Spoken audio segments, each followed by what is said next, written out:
Bonjour à tous, bienvenue chez Raison et Tradition. Si je remplace une à une toutes les planches d'un navire, est-ce encore le même navire?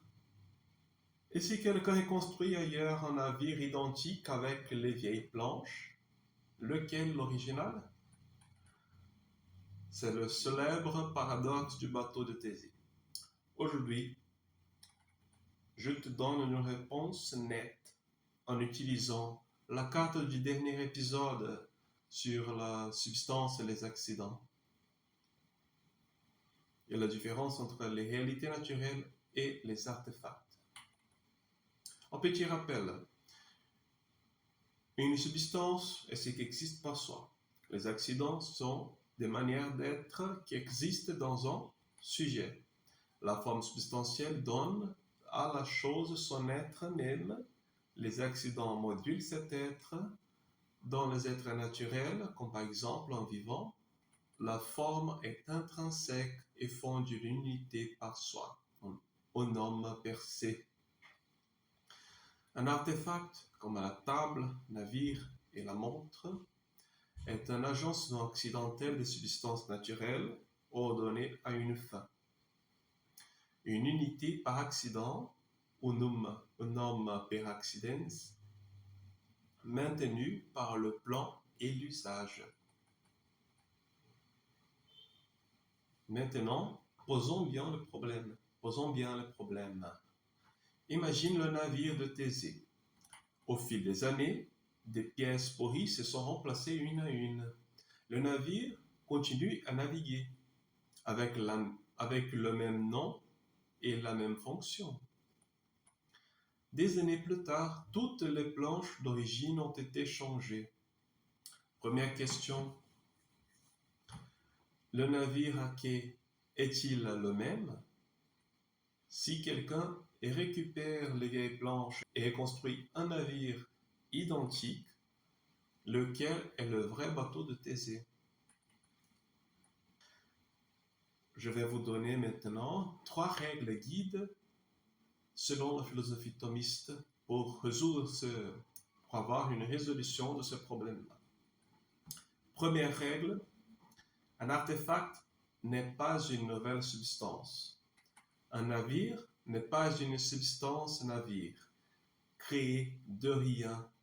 C'est un agrégat organisé de substances naturelles comme le bois, le métal, le cordage, sous une forme accidentelle que l'art impose.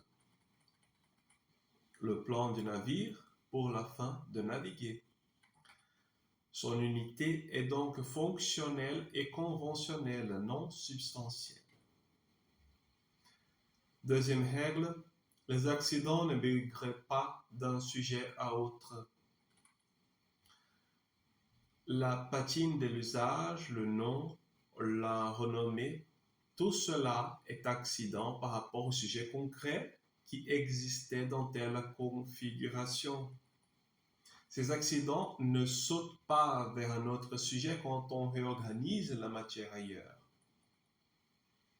Troisième règle, pour les artefacts, l'identité pratique dépend du plan et de l'usage.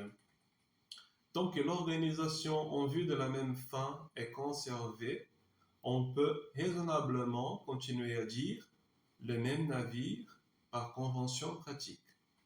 Si l'organisation essentielle se perd, on cesse de l'appeler ainsi. Maintenant, nous avons les règles. Allons-nous les appliquer? Le cas A. On a alors le remplacement graduel des pièces en gardant plan et fonction. Tant que le navire continue à naviguer selon le même plan et que chaque pièce de rechange entre dans le même agencement fonctionnel, on peut dire à bon droit, pratiquement, que c'est le même navire. Ce n'est pas une identité substantielle, parce que les artefacts n'ont pas de forme substantielle de navire, mais une identité fonctionnelle conventionnelle. L'agencement pour cette fin a été maintenu dans le temps. Une analogie, comme un orchestre qui remplace peu à peu ses musiciens en gardant répertoire, chef et tradition. Son unité est institutionnelle, fonctionnelle, pas biologique. Et pourtant, on dit censément, c'est le même orchestre. KB. La reconstruction d'un second navire avec les vieilles planches. On a maintenant deux candidats à l'original. Celui qui est resté en service après les remplacements et celui reconstruit avec les anciennes planches. Du point de vue thomiste, ce sont deux artefacts distincts. Pourquoi? Parce que le premier a préservé la continuité fonctionnelle et le plan. Par convention, on continue de l'appeler le même navire. Le second, monté ensuite avec les vieilles planches, est un nouveau sujet de ce type d'artefact, avec une histoire causale différente. Les propriétés historiques ne se transfèrent pas automatiquement. Les accidents n'émigrent pas d'un sujet à l'autre. Conclusion, il n'y a pas de réponse métaphysique, unique et absolue. Du genre, voilà le vrai navire, parce que les artefacts n'ont pas d'identité substantielle. Il y a deux individus numériquement distincts du même type. Appeler l'un original relève d'une convention muséale. Privilèges-tu la continuité fonctionnelle, celui qui n'a jamais cessé de naviguer, ou la continuité matérielle, les vieilles planches réorganisées? Cas C est le cas du remplacement non graduel. On démonte ici le bateau et on le remonte ailleurs. Si tu interromps la continuité fonctionnelle et ne remontes qu'ensuite, le fil pratique de l'identité est brisé. Ce qui apparaît, c'est un autre agencement du même plan, un autre artefact.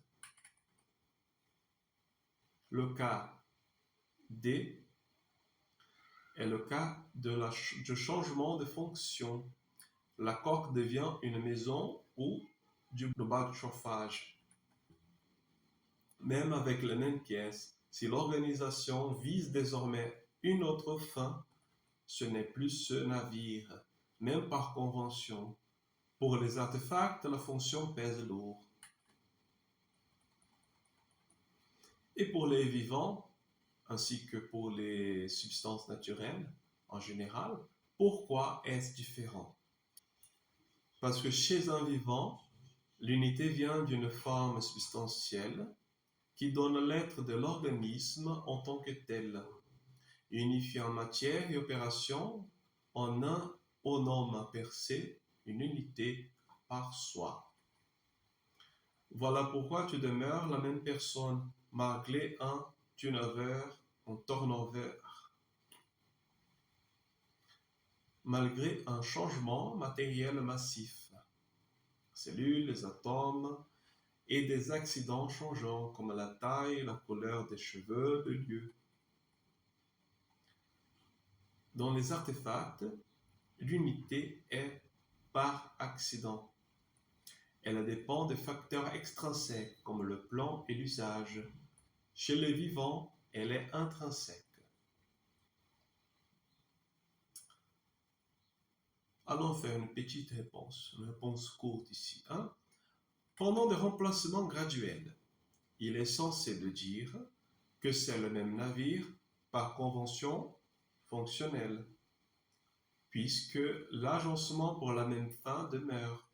Le navire, reconstruit avec les anciennes pièces, est un autre individu de même type d'artefact. Original est ainsi un choix conventionnel si vous voulez privilégier la continuité matérielle ou bien la fonctionnelle. Dans aucun des deux cas, il n'y a corruption d'une substance navire. car une telle substance n'existe pas.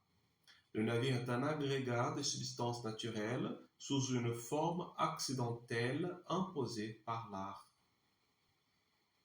Et maintenant, 3 tests pratiques pour tout casse-tête d'identité. Première chose est se demander, est-ce que le principe est intrinsèque ou extrinsèque? Si l'unité dépend de l'art ou du dessin, on est du côté des artefacts. L'identité est donc conventionnelle. Si l'unité vient d'un principe interne qui donne l'être et les opérations, on est du côté des naturels. C'est une identité substantielle.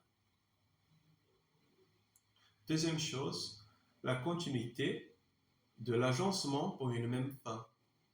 La continuité de l'agencement pour la même fin. La continuité de l'agencement pour la même fin perdure? Si oui, il y a de quoi dire le même par convention. Sinon, non.